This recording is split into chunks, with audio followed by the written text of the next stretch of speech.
మొద్దులు లేదురా మొగుడా అంటే పెళ్ళామొచ్చి పెసరపప్పు అన్నట్టుగా గతంలో 2014లో ఒకసారి చూశారు.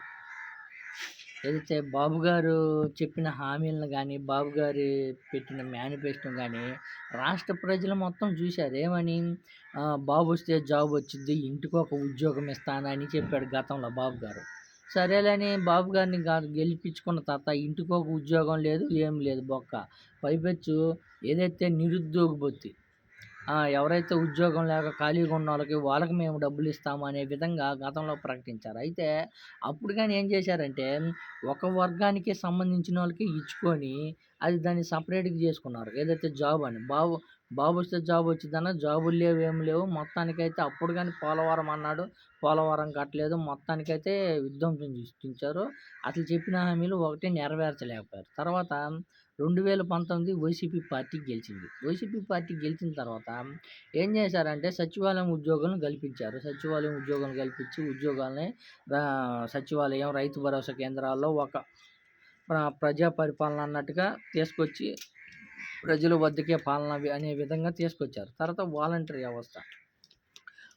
వ్యవస్థగా పెట్టి ఏదైతే అవాతాతలకు పింఛన్ ఇంటికి పోయి 1 తారీఖు ఉదయాన్నే పింఛన్ ఇచ్చే విధంగా తర్వాత ఏదైతే పథకాలు 50 ఇళ్ళకి ఒక వాలంటరీ విధించి వాళ్ళకి ఏ పథకాలు ఇవ్వాలనో వాళ్ళకి అర్హత ఉందా లేదా అనే విధంగా వాలంటరీని నియమించారు. ఏది 2,00,000కు పైగా మంది 2,60,000 మంది మందిని నియమించారు.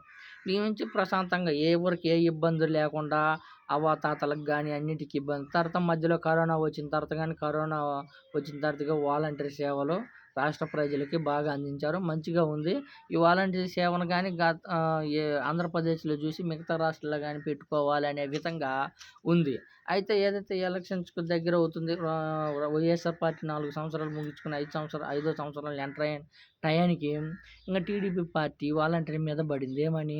వాలంటరీలు వేస్టు, వాలంటరీ వ్యవస్థనే చెత్త, వాలంటరీలు మీద లేడీస్ జెంట్స్ లేనప్పుడు పోయి తలుపు కొట్టడానికా వాలంటరీ వ్యవస్థ, మూటలు మోసుకోవడానికా, వాలంటరీ వ్యవస్థ వల్లనే మొత్తం కుటుంబమే చిందరబందరవుతుంది, యువతలు, మహిళలు అదృశ్యమైపోతున్నారు అనని విపరీతంగా నిందలేశారు వాలంటరీ వ్యవస్థ మీద. నిందలేసిన తర్వాత ఎలక్షన్స్‌కి దగ్గర పడుతున్నాయి. దగ్గర పడిన తర్వాత బాబు గారు, జనసేన నాయకుడు పవన్ కళ్యాణ్ గారు వీళ్ళంతా ఏం చేశారు, మేము వాలంటరీ వ్యవస్థకి వ్యతిరేకం కాదు. వాలంటరీలో పనిచేసే కొంతమందికి మేము వ్యతిరేకత. వాళ్ళు కుటుంబ వ్యవస్థని ఆంధ్రప్రదేశ్‌లో ఉన్న ప్రజలనంతా డేటా తీసుకుపోయి ఏరే వాళ్ళకి ఇస్తున్నారు. అందుకని యువతలు అదృశ్యమైపోతున్నారని విపరీతంగా ప్రచారం చేశారు. తర్వాత వాలంటరీ వ్యవస్థ మా పార్టీ వస్తే మేము కొనసాగిస్తాము. టీడీపీ పార్టీ వస్తే మేము కొనసాగిస్తాము. 5,000 ఇస్తున్నారు కదా! 5,000 కాదు 10,000 ఇస్తాం మేము. 10,000 ఇస్తాము. అదేవిధంగా వాలంటరీ వ్యవస్థను కొనసాగిస్తాము అని చెప్పాడు బాబు గారు.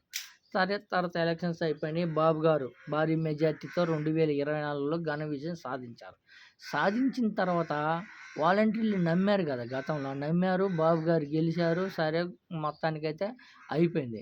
అయిపోయిన తర్వాత 2024 వాలంటీర్‌ని పెట్టుకుంటారు. 10,000 ఇస్తారనే ఆశతో ఉన్న వాలంటీర్స్ అంతా ఇప్పుడు చిప్ప చేతిలోకి పెట్టుకొని అమ్మా మాకు బిచ్చమేయండమ్మా అనే విధంగా ఇప్పుడు అడుక్కుండే పరిస్థితికే వచ్చారని చెప్పుకోవచ్చు వాలంటీర్స్. అయితే గతంలో మొగుడు మొగుడా పెసరపప్పు పెళ్ళామన్నట్టు ఏదో అసలు లేకపోతే అసలు ఖాళీగా తిరుగుతా రోడ్లు అమ్మట ఉన్నోళ్ళకి ఏదో ఒకటిలే చేసుకునే విధంగా వాలంటరీ వ్యవస్థ ఇచ్చాడు జగన్మోహన్ రెడ్డి గారు. ఏది చేతులు జాపితే దాన్ని కాళ్ళ తన్నుకొని 10,000కి పోదామని ఆశపడ్డారో దానికి ఆశ దురాశకి దుఃఖానికి సేటన్నట్టుగా ఇప్పుడు 10,000 పోయినాయి, వాలంటరీ పోయింది. ఇప్పుడు రోడ్డును పట్టుకొని దేహే బెచ్చాన్ దేహే అని అడుక్కుండే పరిస్థితికి వాలంటరీ వ్యవస్థ వచ్చిందనే చెప్పుకోవచ్చు. అవునా కదా? గతంలో 5,000 వచ్చింది ప్రశాంతంగా నాకైతే కొంతమంది వాలంటీర్స్ సోయానే చెప్పారు. అబ్బా గతంలో ఇది గాని లేదు, ఇప్పుడు ఈ 5,000 అని వస్తున్నాయి పోగరా సామె ప్రశాంతంగా చేసుకుంటున్నామని.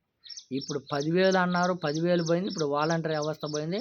టీడీపీ పార్టీ నిన్నగానే ఒకటి ప్రకటన చేసింది. 1వ తారీఖు పింఛన్ ఎలా ఇస్తారా అని అందరు కన్‌ఫ్యూజన్‌లో పడిపోతే, ఒకటో తారీఖు పింఛను సచివాలయం సిబ్బంది ఇంటికెళ్ళి ఉదయం 6 గంటల నుంచి సాయంత్రం 6 గంటల దాకా పింఛను పంపిణీ కార్యక్రమం చెయ్యాలి అని టీడీపీ పార్టీ ప్రకటన చేసింది.